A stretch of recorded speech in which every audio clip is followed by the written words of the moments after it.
I found myself. I discovered myself. I learned something that I did not know. Knowing me, I would have left. Be like, okay, clearly you guys can manage on your own.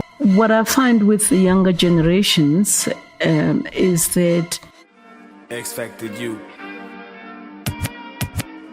I'm part of the X-Factor youth. Put me on stage, you can find me in the book. Put me on a track like I'm stuck inside a booth. I'm that nigga, young nigga with the truth. Black body with a Jewish mindset flow. Black man with a lot of grind, I know. Inside I go, my mind's on though. I hide my mode, me blind my bro. Never ever did they realize my bro. Grown man making niggas cry, my bro. Greetings and salutations, your excellencies. It's your boy once again, Mr. Bliss CBF from the X-Factor Youth. I'm here with an amazing guest. I've waited months for this, right? So bear with me. So this particular person really gave birth to what X-Factor Youth is today. She doesn't really know it, but now this is where she gets her flowers. So without her organization, X-Factor Youth wouldn't be what it is. So for me, I look at this person as a mentor. I look at her as a teacher, as a mom, as a truly extraordinary person. I always joke with my fellow brother, Sizwe, if you're watching this, I always say that she is the Black Mother Teresa. And then we're like, no, Mother Teresa was the white her. I'm not going to say the name yet, but without further ado, my queen, my mentor, Madam Mary Mlambo. How are you doing? Wow.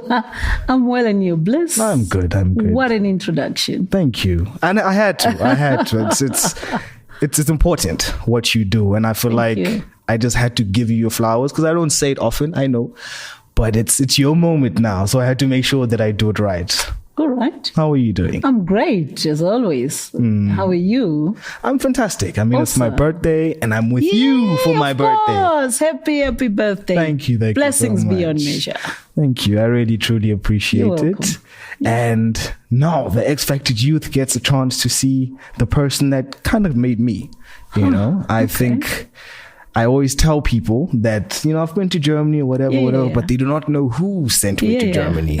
And that person is you. So you can give us an introduction. I know you don't really like talking about yourself much, but how would you like us or the viewers to know Madam Mary Mlambo?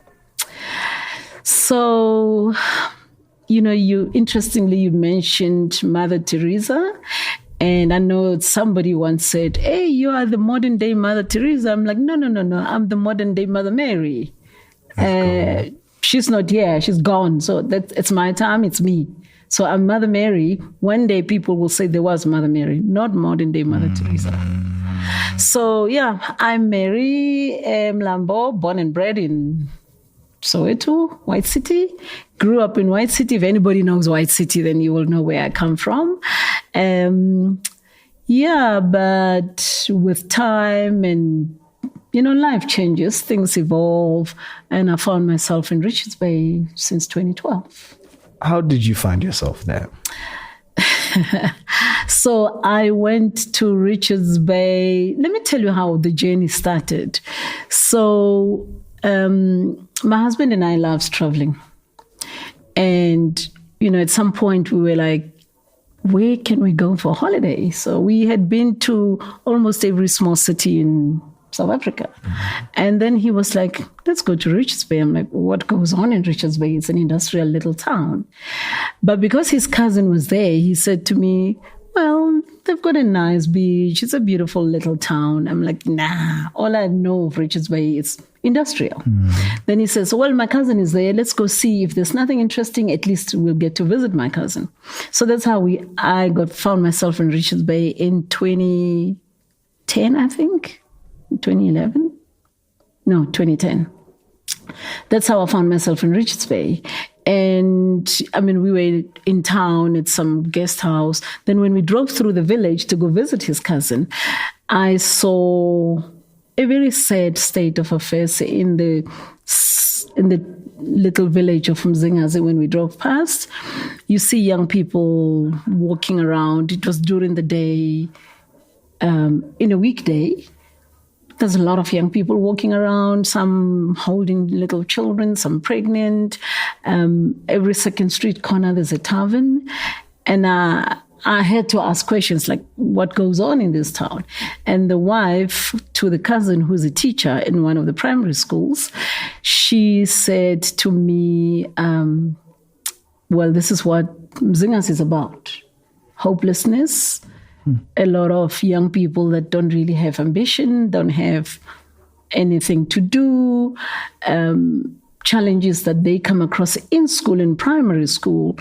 It's really sad what children go through.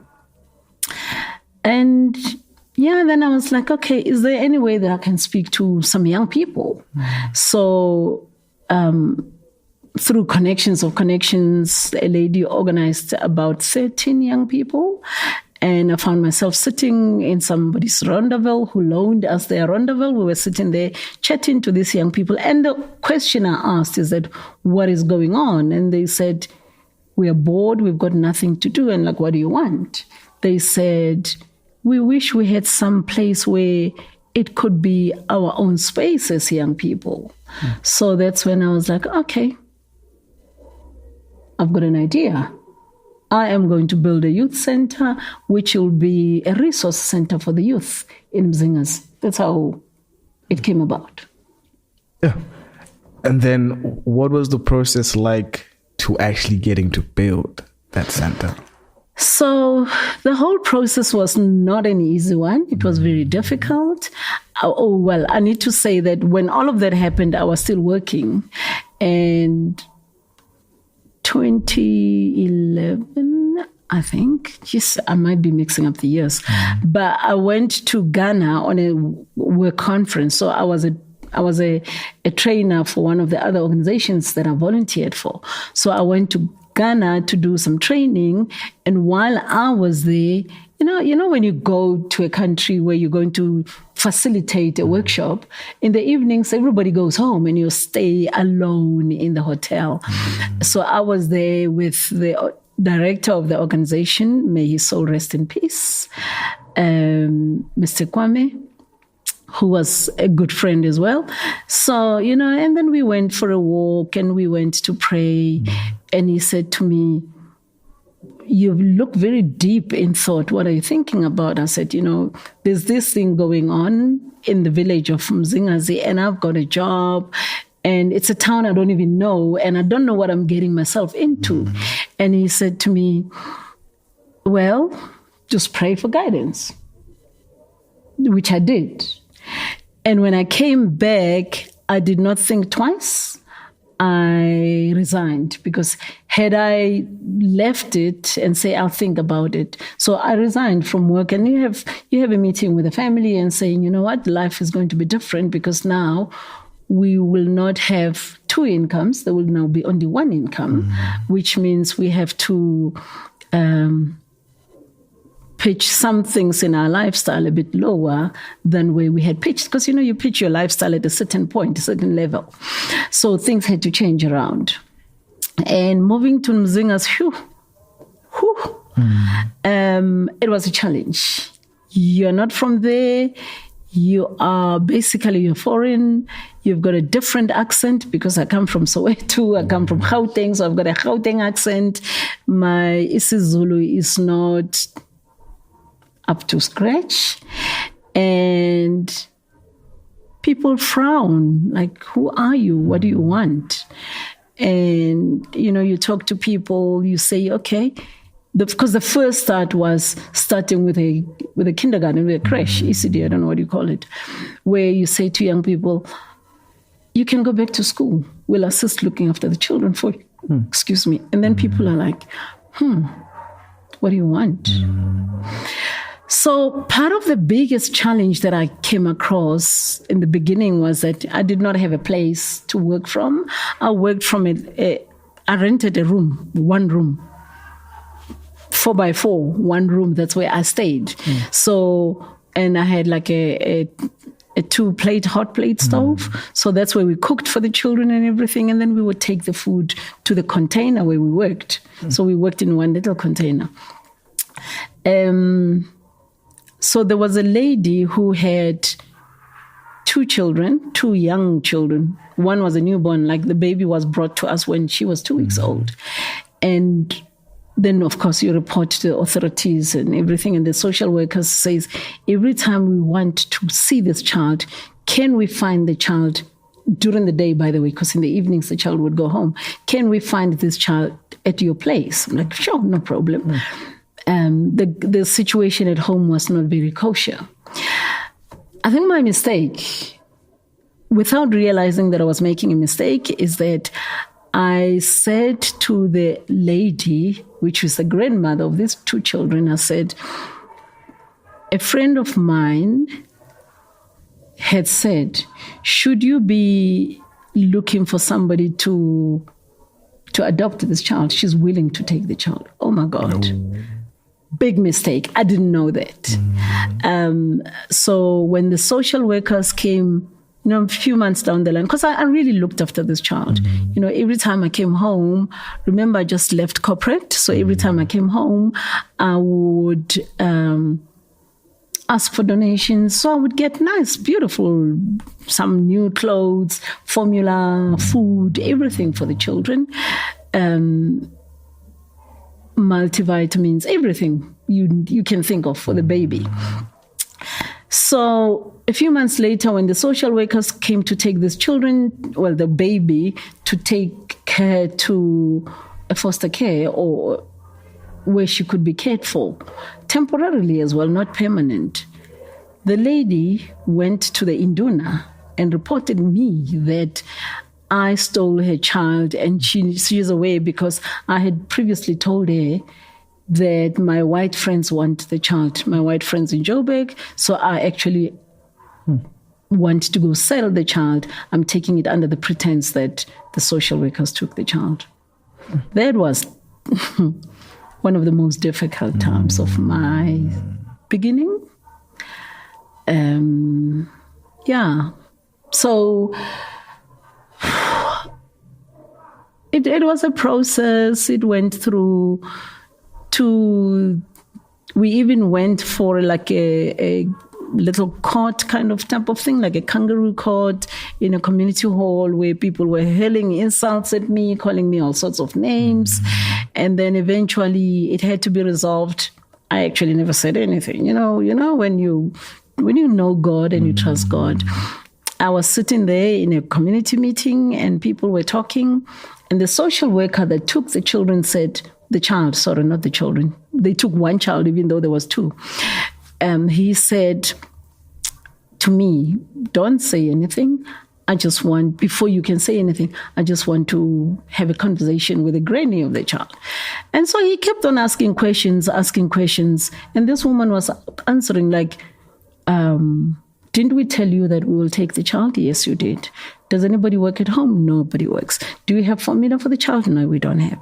Didn't Mary help you with the child? Yes, she did. So, when they kept on asking, eventually the Induna and his people were like, what actually is going on here? So they actually had to say, sorry, we realized that there was nothing wrong that you did. You didn't do anything wrong.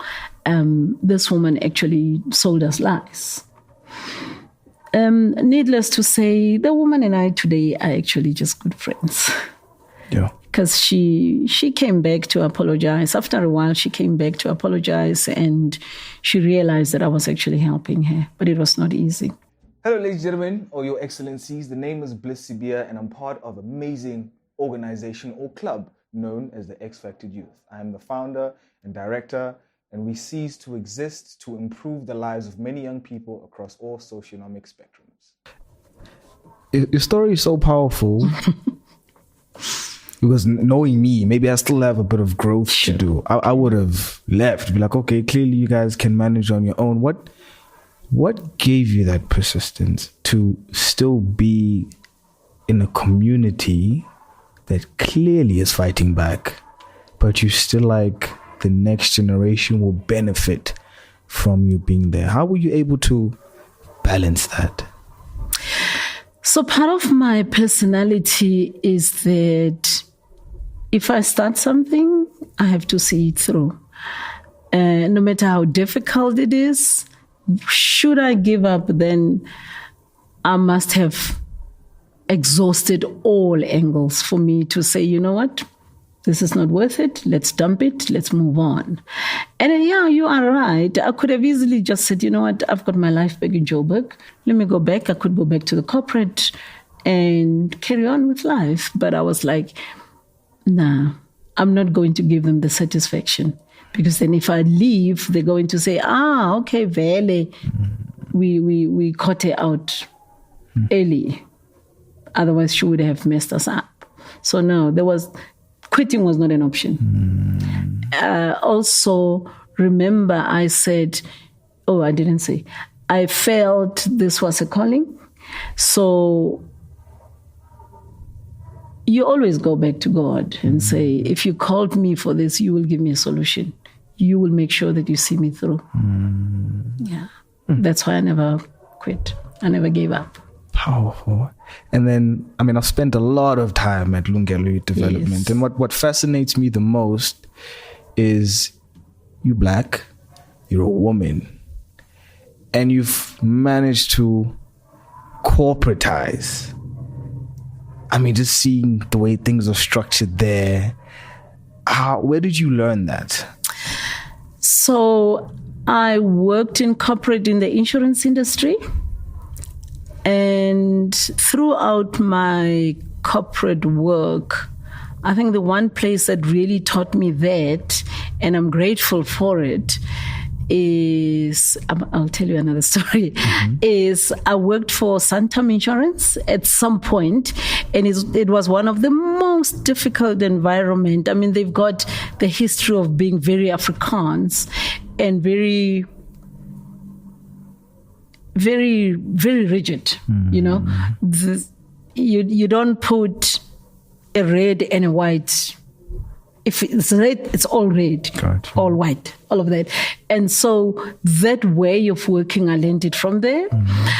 But also I work a lot with, in my other life, I work a lot with the Germans, and I think I learned a lot of professionalism, a lot of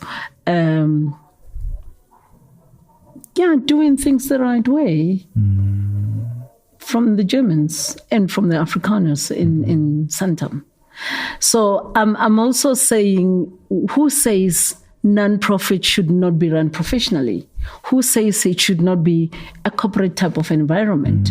Because if you come, whether you're a volunteer or we are working on a project that pays you a salary, had you been working for a company, I won't be calling names, but had you been working for a company that is owned by whoever, you wouldn't be behaving the way you do here.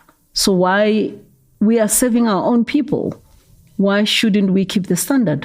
Why shouldn't we keep professionalism? Why shouldn't we keep the diligence? Why must we be so careless and give a don't care attitude when we do it? So I either do a thing or I don't. That's it. There's no in between. And as your slogan goes, building capabilities. Yes. And what's fascinating is that every single day you strive for your team to be professional. Yeah. How was it managing that? So I'm a believer that when you choose, because I don't have people that are volunteers or staff at the LYD that are recruited. The only people that I have recruited are the professional nurses. Okay. Everybody else, they came forward wanting to volunteer. So if you make a choice that you want to be a part of Lungelo Youth Development, the minute you step on those premises, you subscribe to who we are, to what we do, and how we do things.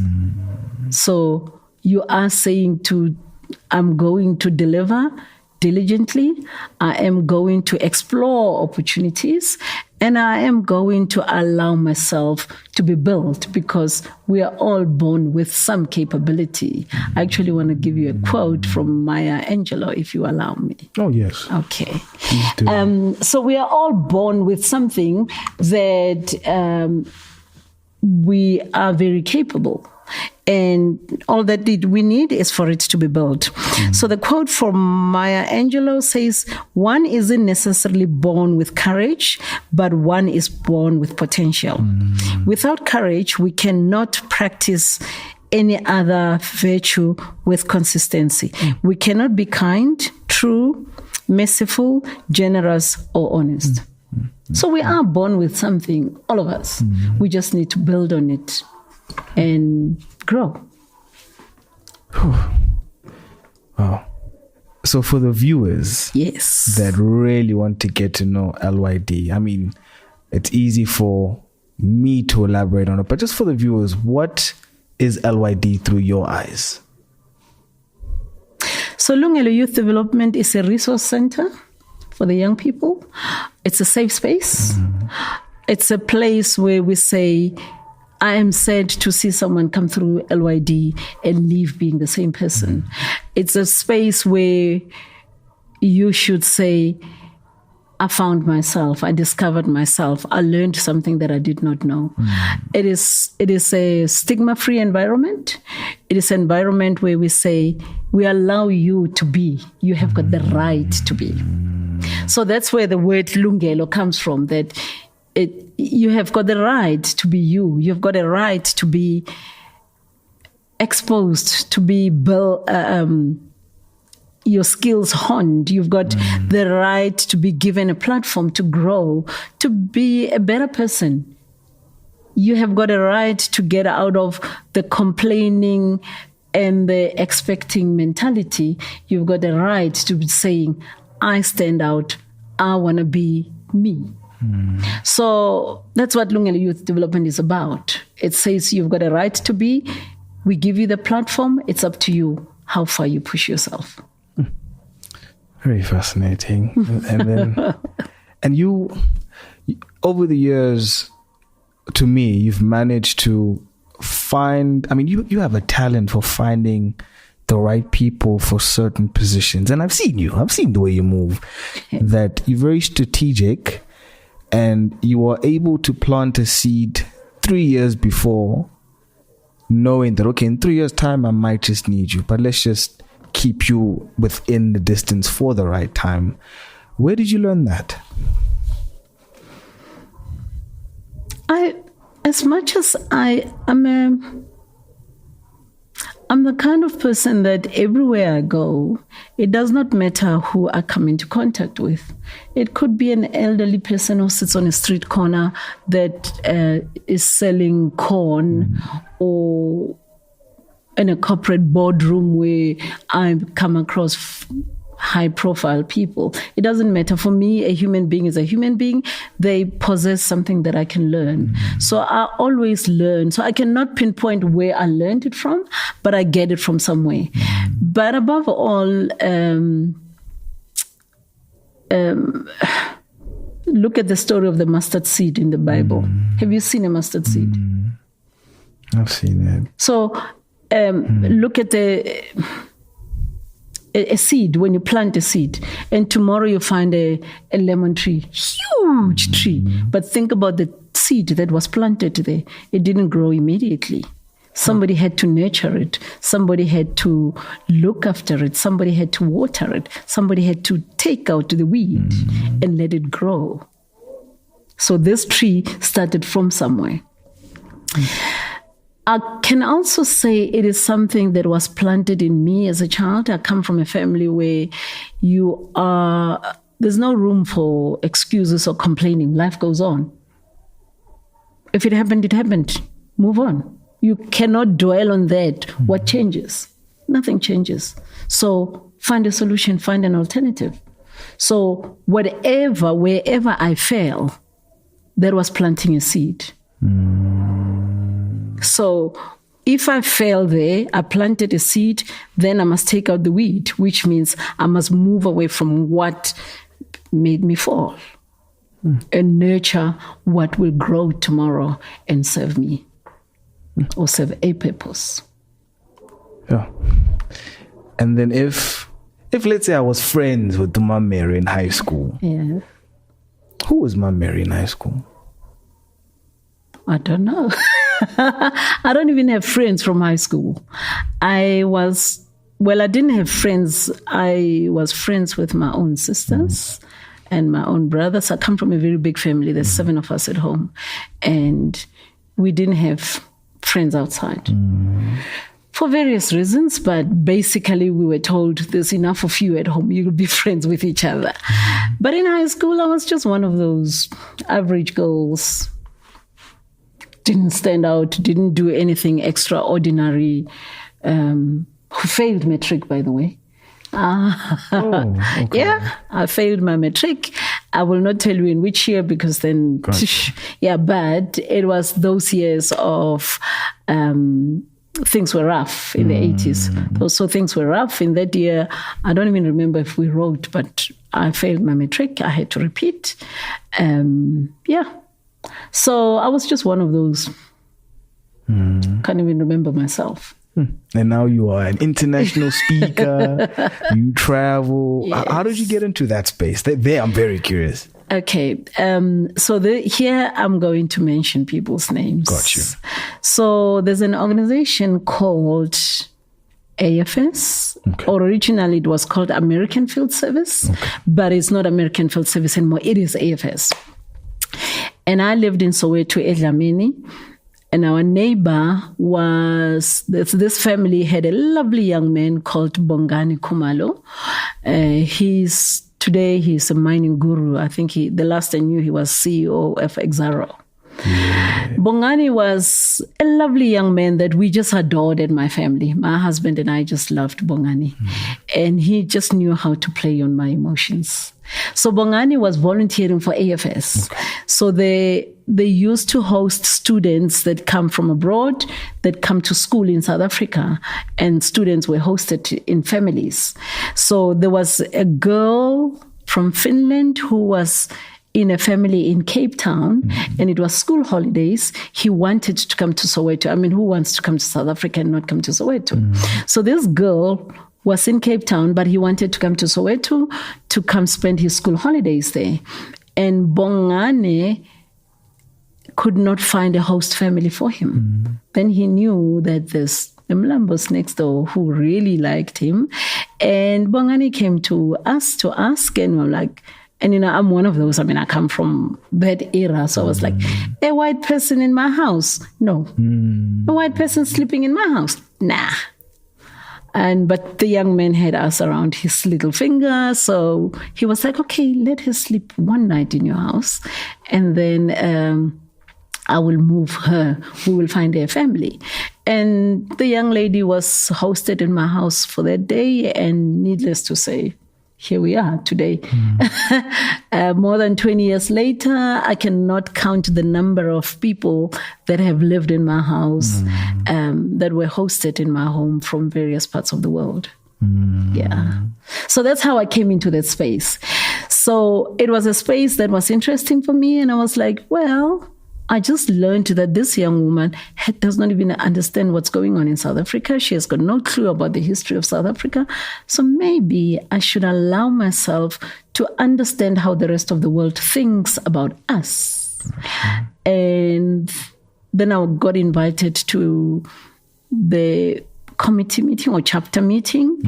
And I was like, okay, I like this. It's called intercultural learning. Maybe it's a different space. It's not, because, you look at all white people, and then now this one was different. She did not mind to sleep in my house in Soweto. I was like, okay, what am I going to feed them? And like, you come there, they eat what you eat. I'm like, oh, okay, this is a different space. So I allowed myself to get to understand the space. Then I got involved in the intercultural space, eventually got appointed on the board of directors and became the chair of the board. And I just grew from there. And now you have been involved in sending 2 generations from LYD to Germany and moving on to your 3rd generation. Can you just tell us from the beginning how you managed to maneuver that and what your vision is with regards to that intercultural learning via Lungelo Youth Development. Okay. So when I was involved in AFS Interculture South Africa, and at board level, of course, you go to different meetings in different parts of the world. One of the things I saw was that the exchange programs were looked at as if they are for the elite. So I looked at how different organizations worked, and I was like, one day I'm going to have do my own exchange programs. I will have my own international partner and tailor the program the way I would want it, not the way one size fits all. Because I mean, the AFS program, of course, AFS is more like franchise in different parts of the world. Headquarters is in New York, and everybody else is like a franchise. So you have to operate the way they do it. And I'm like, okay, I don't want to operate as a franchise. Yes, in the beginning, I was taking volunteers through AFS because of my loyalty. Once I left AFS as a board member, once I stepped down, I said, okay, now this is my opportunity to take what is best from what they were doing, and I took best from everybody else and added my own and structured my own program. Then at a conference in Johannesburg in 2020, just before COVID, actually it was in March, just before COVID, I met, there was a program introduced in 2016 to 2019. The program was called AGY, Africa German Youth Initiative. And I was involved in that program. It's basically a program for Africa by German government funding various programs. And one of the programs that they were funding or they were introducing, I cannot pronounce the German word, but one of the programs they were introducing was a cultural exchange, where cultural, I mean in the art space, exchange programs. So we had this conference. So at this partner matching conference, I met Susanna, who did not come for me. She came with her German partner, and I was meeting my other German partner. But while we were there, I got to engage with Susanna, and we found that we kind of liked each other. We kind of had a lot in common. And we spoke about what are the chances of us to have our own program exchanges between our organizations. And we were like, that's an idea. We can work on it. Let's explore that. We always explore opportunities, by the way. So then there was COVID and everything was stopped. During that period of COVID, we had a lot of, Susanna is the director of a German organization who today, LKJ, who is today a partner of Lungelo Youth Development. And during COVID, it was an opportunity for us to have meetings to structure what we want. So that's where we wrote to the program. And we agreed and said, this is what we want. This is how we want it. After COVID, then we said, okay, let us agree to start by sending one way. We don't do north-south, we do south-north first. And the reason for doing south-north is because we're starting out this program and we want to build it. So we want to have enough alumni that we cushion it. When we start doing north-south, then it is well supported. It will work well. Because I don't want to start something that will fail. That's one of my other things. I want to start something. I don't rush. I want to do it at my own pace and make sure that I do it and I do it well. So that's where the South-North Exchange Program started. And, we started with a pair. We started with two that we recruited, very rigorous recruitment process. And we sent our first two volunteers to Germany. They came back last year. They went in September 2023. They came back in 2024, August 2024. We sent the next set that is coming back this year. And we've just finished recruitment for another two that will be going to Germany. Yeah. So that's where it came from. And I mean, we know we can provide opportunities to the youth. Yes. but they take it for granted. And let's just be real. What are the challenges that you face during that process of, let's say, trying to get people, let's say you put a call out, trying to get people, particularly around Mzingazi, Richards Bay, to avoid getting people from certain schools, especially in Richards Bay, those very elite schools, and trying to essentially decentralize it? What are the challenges that you face trying to get that particular target market to go overseas, if I could put it that way? So part of my wish was that, you remember I mentioned that exchange program space was seen for being for the elite. And I was like, I want to give the young people from really previously, or not even previously, from the really disadvantaged communities, also the ones that come from rural villages, they're not exposed to these things. They never hear about it. They never dream or see themselves in an aeroplane somewhere in the world, because they think this is just for some people, not for them. So when we advertise, we restrict it. We don't advertise it to everybody. In the first year, we made a mistake of just opening it up. And we were getting requests from all over, from people that speaks private school English to people that goes to schools that have got a surname, you know what I say. Yeah. And then we realized that that was a big mistake. We need to eliminate this. So now when we advertise, we restrict it. We say, we don't even send it out there. Yes, we say youth in King Cetshwayo district, but then we restrict it. We say we want people within Umfolozi and Umhlatuzi municipalities. Gotcha. And then we send it only to certain groups. So I would send it to a youth leader in a certain area that I know. Then they put it out in their WhatsApp groups, because we try to restrict it to these young people. Yeah, that's how we're doing it. It is difficult. Part of the challenges is that because they don't think that they have got the potential, they've got what it takes, they look at it, they read it, and they don't advertise, they don't apply. And then you ask, why didn't you apply? Don't you meet the requirements? Yes, I do. So why didn't you apply? I don't think I will make it. Why? Why do you underestimate yourself? Why do you don't look at yourself and say, yeah, I want this, I will do this? But I also find that one of the other challenges is that when we advertise, we say everything else, the interview and everything, and the selection process will be in English. Already people don't trust themselves, so they're a bit uncomfortable in conversing in English throughout all the time. And the reason why we say the selection process will be in English, we assist to try and make them comfortable, so that, because the final selection is done with the Germans and they do it in English. So I don't want people to lose opportunities because they're not speaking the language that assists them to be able to get ahead.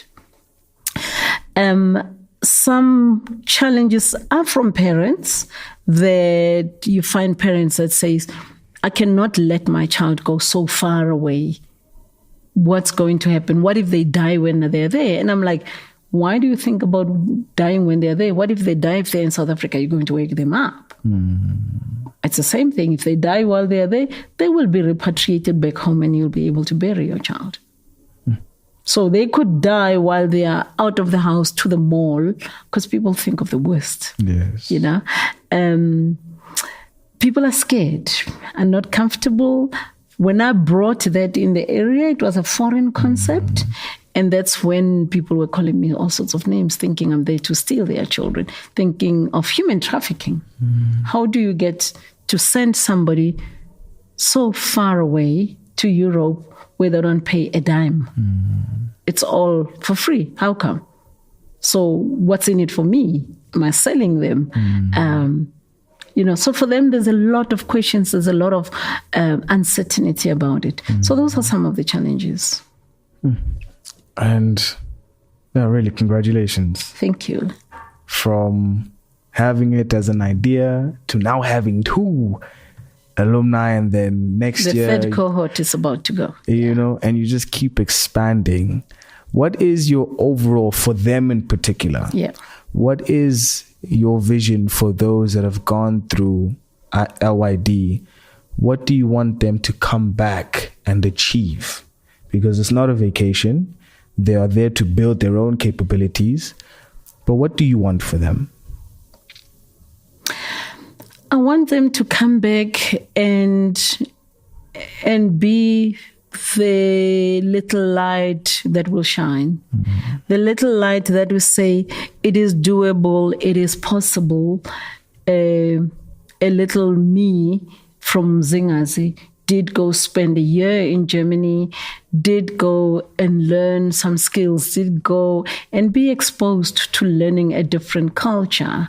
And I'm hoping that when they come back, they would have learned professionalism. They would have learned a lot of other soft skills that they will be able to use and implement.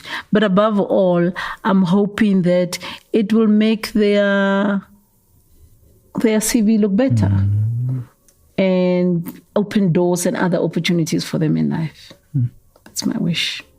Nice. And then you are the South African representative for good deeds. Oh, yes. And just recently, we were out there at Pelican Island in Richards Bay combating, or let's say going against a particular SDG, number 6, which is water and sanitation. What is Good Deeds Day, and what was happening on Good Deeds Day in Pelican Island in Richards Bay? Okay, so Good Deeds Day, it's an international movement. It's a movement. It's not an organization. It's a movement of people in the world doing good, people that are committed to do good. I mean, we all want some good, and we all have got some good in us. For you to walk by the gate and greet the security and he recognize you and you smile, you made his day. That's a good deed. So good deed is not just about going to give somebody a sandwich. Mm-hmm. It's about making somebody feel better. And because that's how I feel, I always want to make a difference. I always want to reach out. I want to contributing to making this world a better place. When I was introduced to Good Deeds Day movement, and I was like, this is something that I subscribe to, and I would love to hang out, if that's a lack of a better word. I would like to hang out with like-minded people that really wants to see good in the world, that wants to celebrate kindness, goodness, spread it, think good, speak good, and do good. And yeah, so when I was asked, because, you know, to be a Good Deeds Day country representative, you don't get voted or anything. You get asked that we want somebody who would be able to think good, to do good, and to spread goodness in the country, who is willing to promote this. And I was like, yeah, that's what I live. That's what I subscribe to.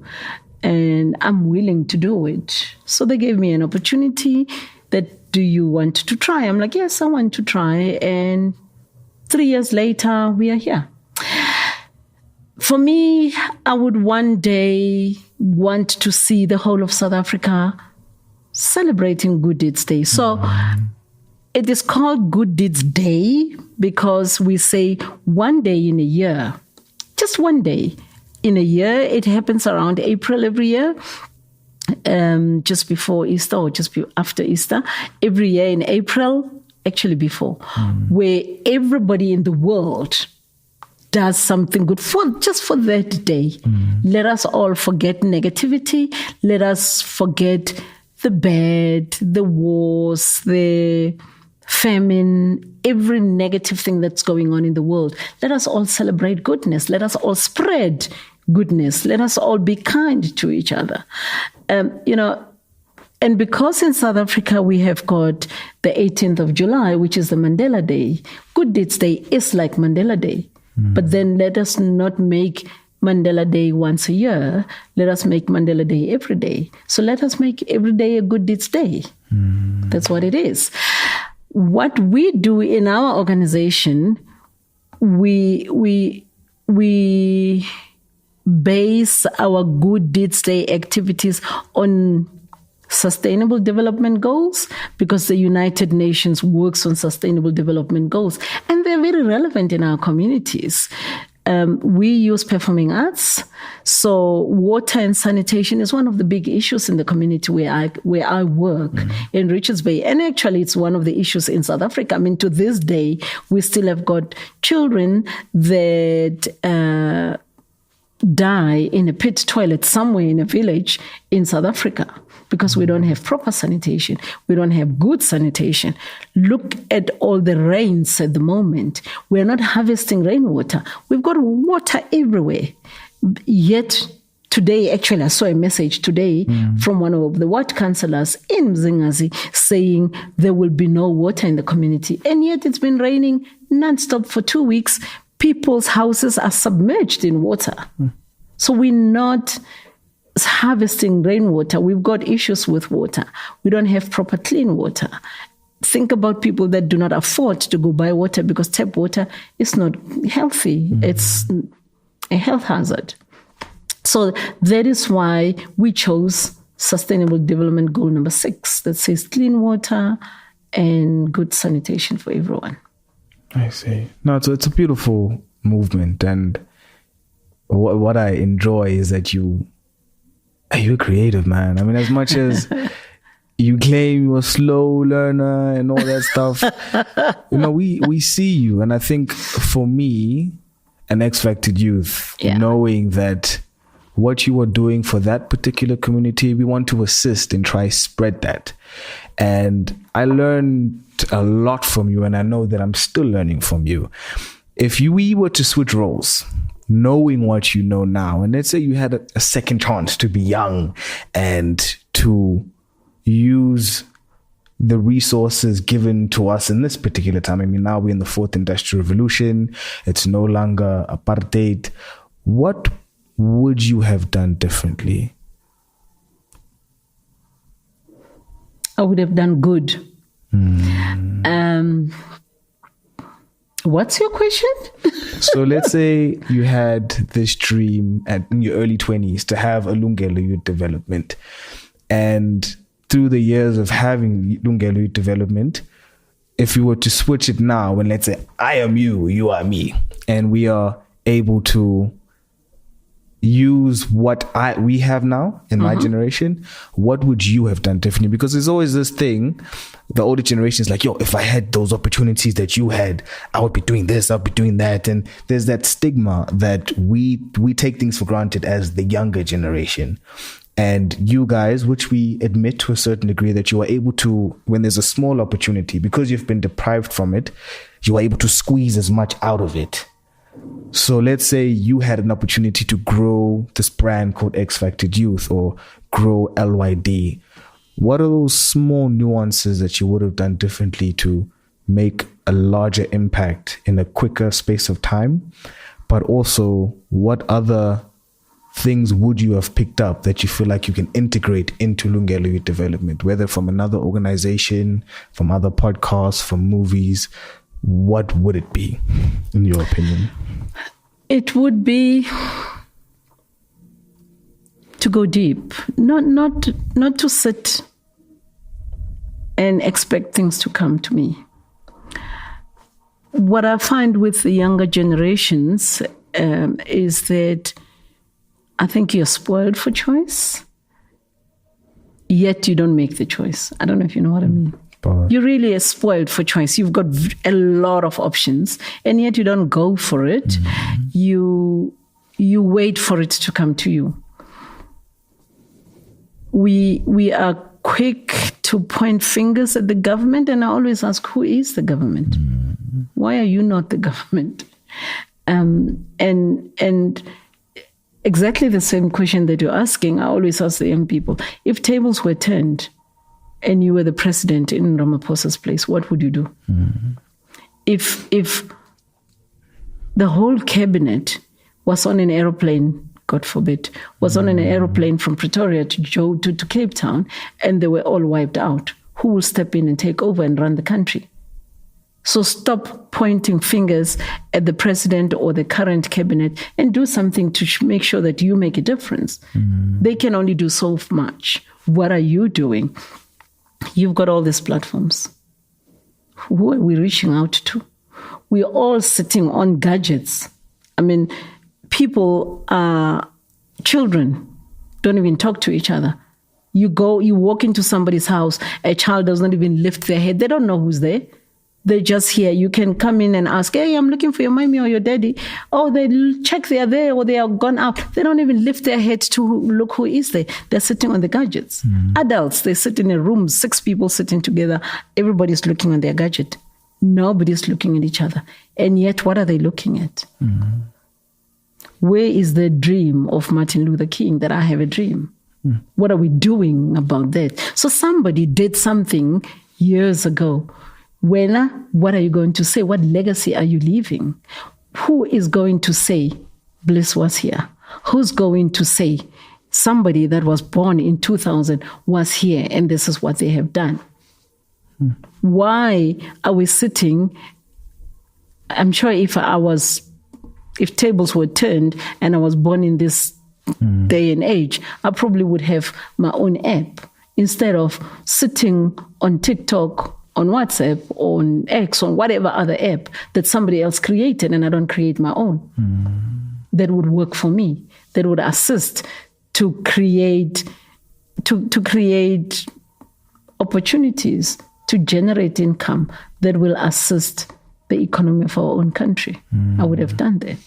I've never been the one to sit and complain, even though I come from very disadvantaged times. I remember when I started working in the insurance industry, none of us were allowed to be clerks. And I said, I will be a clerk because I wanted. Who said I can't?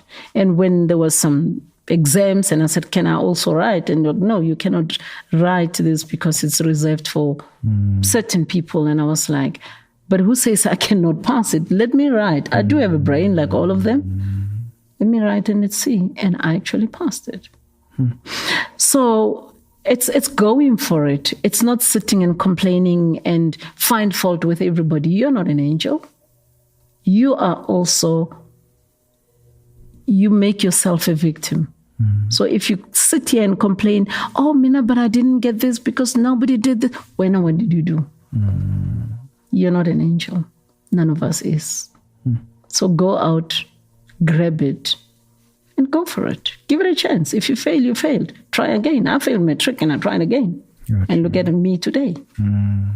So if I go and speak to hundreds of people in South Korea, nobody says, oh, but you failed matric. You cannot tell me anything. It's got nothing to do with anything. It was just a schooling system that gives me opportunities, but it does not open doors for me.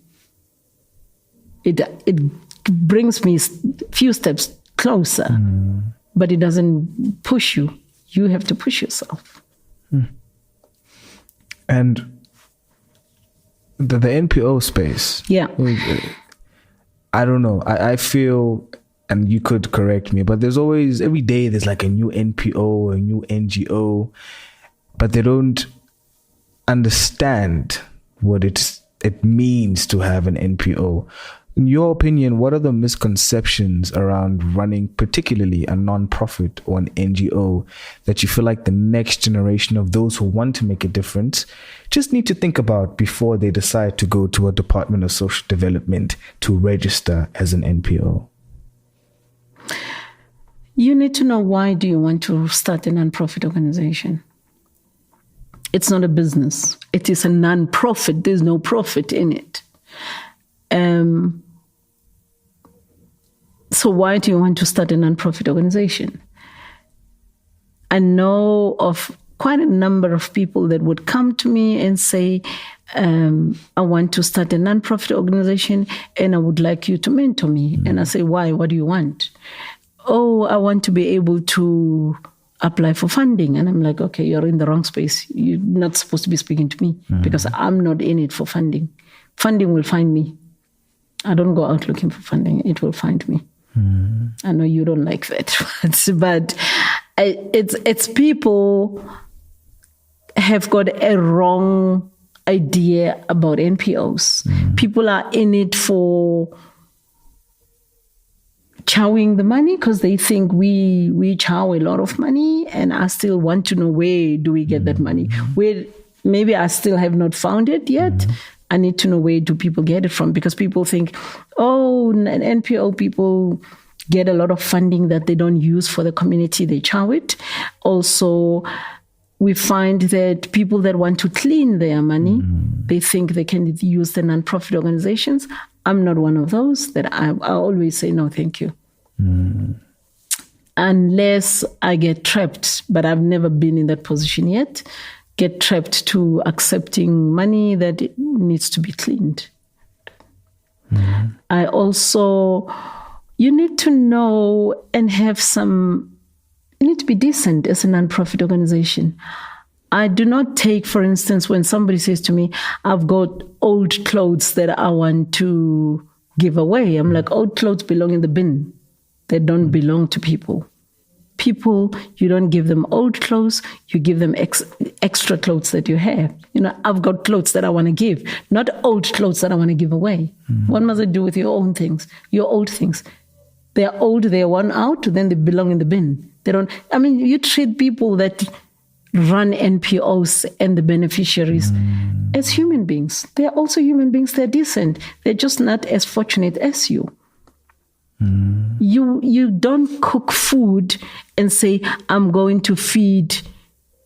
I actually don't like the word feed, but because it's like you're feeding an animal, I'm cooking food to go give to a nonprofit or to the underprivileged people or people in the streets. And yet it's not food that you'll eat in your house. You cook nonsense food that you want to go give away. So I'm the kind of nonprofit that says, if you don't respect me, then don't do it with me. If you're not decent, if you're not an honest human being, then don't do business with me. So we are perceived as dishonest people. It is perceived as a space where if you want to steal money, you can start a nonprofit. So a lot of people are in it for wrong reasons. There are those that are in it for real good reasons, and some are in it for being beggars. If I beg as Mary, I will not be able to get anything. But if I beg as a nonprofit, then people will feel sorry for me and they will give. It's not about that. You're not a beggar. You are here to make a difference. You are an extension to where the government cannot reach out. That's why we work a lot with government departments, because they cannot reach everywhere. So we are an extension. We are in the community. We are able to reach the communities better. I'm glad you mentioned that, and we're going to get a bit controversial. Okay. But I think this is a necessary conversation. So what we've noticed at X Factor Youth is when we work with various NPOs, it's usually the non-profit organizations that have been around for a while that are white managed or light-skinned managed, that seem to get more funding, more donations, more sponsorship. And that is why I commend you for what you're doing, because you hear it in the corridors. Hey, my Mary manages this organization, Mlambo. Because of how structured you are. And unfortunately, we always assume, because Otaki, we have this issue with being controlled by Munyutaki. It's a fact. And it's something that we just have to put out there. But what is your take on those organizations compared to a black managed organization who actually, you might find, needs the funding because they're actually doing the work, but there's that stigma of corruption, of people trying to clean money. How does that make it difficult for you as a proper running organization who's being denied because these corporates give you that paintbrush of it's black managed. Let's rather give it to our compadres, if I could put it that way. You must not forget where we come from. And some people were doing things because we're taking back what belongs to us. So if we start a non-profit organization and we get funded, I get 20,000 rand, 10,000 rand, it's for me, the other 10,000 will work. It's because it's my money, those people stole our resources, blah, blah, blah, blah. So that mentality needs to change. Mina, there's only one Mary Mlambo. Well, there are other people called Mary Mlambo somewhere, but this one, there's only one me. My reputation, I have a reputation to protect. I've got my name to protect. I have got a path that I want some people to walk that path one day, and they need to say, I'm walking in Mother Mary's footsteps. I've always said excellence is my middle name. So excellence has to be the order of the day. Yes, funders and corporates and everybody prefer to use the previously, or rather the big organizations, mainly white owned, because they have built a reputation that they are trustworthy, they are accountable. We don't want to be held accountable. People will say, why must you give me your money and then you want to tell me how to do it? Come on, it's not about wanting to control you, but it's wanting to say, be accountable for the money. You cannot ask me for money that you want to buy this glass, and then when the money comes, you decide that, no, I don't want to buy the glass, I actually want to buy a book. That's not what we agreed on. So be responsible, be accountable, and we don't want to be held accountable. That's what the problem is. We don't want to keep records. We don't want to write things down. We don't want to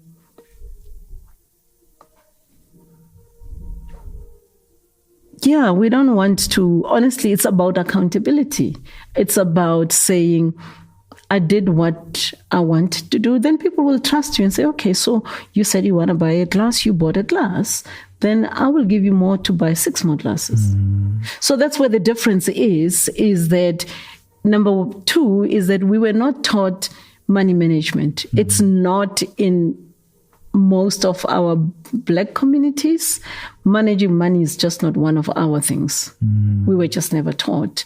We don't come from a culture of money, so we don't know how to control money. So when you see a little bit of extra money, you think, wow, winning, so nobody will see. But that's not how it is. But it's about time that it changes. We cannot always have those previously white-owned non-profit organizations serving our community. We're not saying we don't want them. We're not saying they shouldn't serve our communities. But where are we? When are we going to take accountability and serve our own people and be there for our own people? Why must we always to make a difference when we can do it ourselves? Exactly. And I mean, as you're speaking, I mean, these days, the big person, exactly what you're saying is Ibrahim Traore, who has just... Hey man, he's catching heat because of what you're saying, that he doesn't want, in this case, Western funds or Western people coming to interfere with Burkina Faso. And he's taken heat, but he's managed to kind of break those chains slowly but surely. And I agree. I really do believe that stigma has to change because we've evolved. I mean, some of us have gone to school, so we should have a better understanding. We might not be experts, but also we truly understand our problems. It's very difficult to us to go to Mlung and tell them we have this issue. But if you have lived that experience, you could try find a solution, because you know there's the trauma, there's the pain and all of that. And I really want to thank you for what you've done. I mean, you went to a completely different province and you just decided to assist and just really try and make a difference. Because I always ask myself, had LYD not been there, what would a 2025 look like for a young person in Mzingazi, in Richards Bay? Because it's the mornings when I wake up and there are kids that come to print because they don't have printers for their assignments. And it's those small things that, I mean, I won't lie. I mean, I came from, very middle income. So there's things that I did take for granted. And every time I go to LYD, I get reminded that, hey, not everybody has what you had. Therefore, you need to keep making a difference. And every time I see you put in work, I'm like, I got to go back. There's clearly something that I'm missing. So I just like to commend you for doing the work that you do, because it's not easy. I mean, there's some other stories that you tell me outside of this. I'm like, your mental health, like, who checks up on you? But you still wake up early in the morning and you just try to make that community a better place. And it is not easy. And these conversations, I wanted to be a part of history. Okay.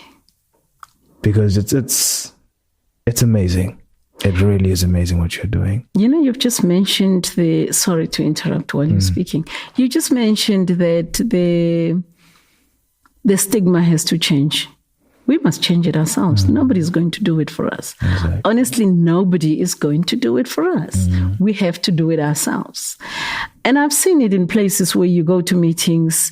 If you want to make sure that you're going to get that funding or somebody is going to even give you a hearing, you must bring a Ngamla with you. Until when? It just can't be like that always. I have seen where we have volunteers mainly from Europe. We've had from America as well, from the US as well, but mainly from Europe. We've got volunteers at the center. And the young people, when a volunteer says, please, can you come with me to go to town? People will tell you that, I know they are white, they've got money, so they can buy lunch, they can pay for a taxi, I'm like, why? Where does that mentality come from? We need to change. And that's part of the things that we're saying. Understand, we cannot always go, because these white people, we go to them begging and making ourselves so poor and so useless. No, even if I don't have money to pay for lunch or to pay for a taxi, I would rather give another reason, not to say, oh, sorry, I can't go with you because I don't have money. Now you make yourself feel so, please feel sorry for me because I'm so poor, I'm black, and I'm an excuse for a human being. Come on. We need to snap out of it. So people need to change. So that stigma, nobody is going to change. We have to change it ourselves. Yes. The fact that you went to school does not mean that you know any better. I know smart people that did not go to school. I appreciate, those, as much as it put me through some difficulties, but I appreciated that opportunity of being exposed to going to sit under a tree on a Sunday morning where the Induna is sitting there and people of the community are bringing different issues. Of course, I was there for issues of wanting a piece of land to be able to build the youth center. But members of the community come there to this, I don't know what you call it, under a tree court. And they speak very important, valuable things there. Smart people, important decisions are taken there. And when you hear the Induna or one of his elders or a chief speaking and giving a judgment on a matter, it's like, this is smart. This is very intelligent. So it is not always just about people that have gone to school. The challenge with people that have gone to school, they think they know better. And a lot of the times they want shortcuts. They want things that can be done quick. just a quick one I want to tell you is that I was reading something this morning on social media, and it actually made me laugh. Somebody wrote about two prominent people that are motivational speakers that, basically the person is saying, these people are selling their books. You're telling us about how we can make money and how we shouldn't feel sorry for ourselves and we shouldn't do this and shouldn't do that. But you don't actually show us how we should do it. And you come from a point of privilege because you had somebody that could give you a startup. I'm nobody. I come from somewhere. I'm a child of a kitchen girl and a garden boy, or just one single mother who works in my kitchen. So there's no money, there's no point to start at. And yet you come and tell me to buy a book that is 450 Rand when I don't have a 5 kilograms of mealie meal for my stomach in the house. Where am I going to get to buy a book, to read your book so that I'm able to make the kind of money that you're making? So we must always remember that, and I mean, all of this I didn't know before. I must be honest myself. Some things I got exposed to it with my work, that we must always remember that we don't all come from same backgrounds. We don't come from same environment. Some environments are completely different, and we need to learn to appreciate and treat everybody equally and appreciate everything else, because in everything there is a lesson and a positive one to learn. And now we land this plane. What parting shots would you like the excellencies to grab from you that you feel, yes, let me let these people know this, just so that we can continue to have these conversations off air, and also know that, okay, once upon a time when you were watching this particular podcast, hey, my Mary dropped this bar from whatever school of thought, whatever environment. Now is your time. Okay.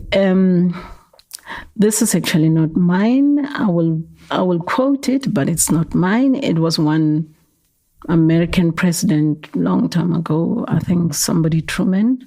He was an American president at some point. I think the 33rd president, I think. Yes. And he said, it is amazing what we can achieve if we don't care who gets the credit. So it's not about who gets the credit. It's about all the different good deeds put together, and the achievement would be great. And what we all put in will contribute positive to the development of this country. So we must explore this is now me, explore every available opportunity and build capabilities, because every one of us has got it in us, something small that can be built.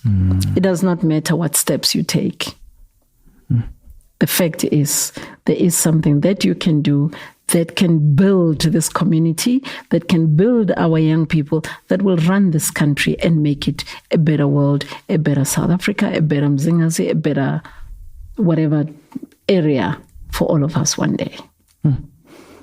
Beautiful. And then before you leave, yes, I know you're not much of a hip hop person, right? But there's this song that your son and myself keep thinking about when you walk through, and it's your favorite song, Nas. Yes. I know I can. I know I can. Be what I want to be. And you can be what you want to be if you work hard at it. Nobody will do it for you. You have to work hard at it. And if you read the lyrics, I mean, it's a very long song. And I just love the song. And I remember the very first time I played that song, and my son was like, hey, where do you get that from? I said, what you people don't understand is that when I play a song, I listen to the lyrics. It's not just about the noise. And that's why some of the music, I wonder, what are you people listening to? Because the lyrics does not have a message, doesn't say anything to you. I listen, and this is where, that's what assists with my mental health. Because sitting alone and listening to a song like that, I'm like, wow, I wonder what motivated this guy to write this song. Did he know the impact that this song will have one day? So those are some of the things that I say. Work hard, explore opportunities. Remember that you are creating a path. Somebody's going to have to follow in this path. When Whitney Houston said, Mariah Carey said, there's a hero inside of you. Did she know that one day Mary will be using that as a signature? Because if you look at my WhatsApp status, it has been that forever. There's a hero inside of you.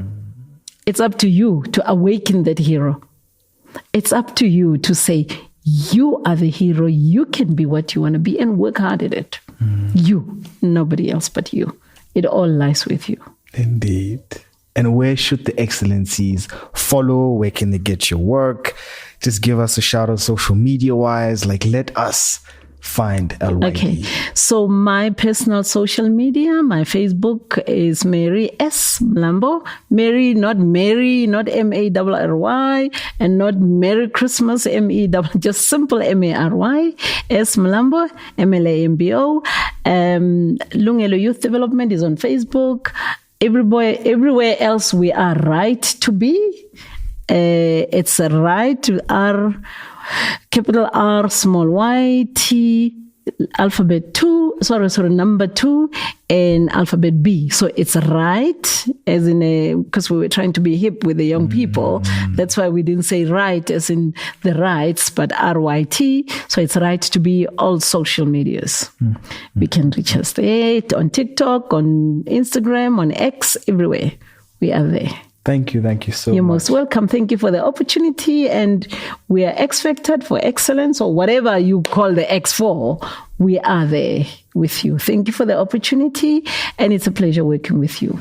Likewise. And thank you so much. You're most welcome. Thank you. So, ladies and gentlemen, your excellencies, you heard it from Ma'am Mary Mlambo from the Lungelo Youth Development Organization out there in Richards Bay. Oh man, it's an honor. And I really like to thank you guys for really staying this long. You are indeed appreciated. And also the lessons that you learn here, I really hope that you get to take that, because in this space, it is not easy, but we still have to do the work. And like Mom Mary said, which she takes from Nas, you can be what you want to be. You just have to work hard at it. And everyone has a hero.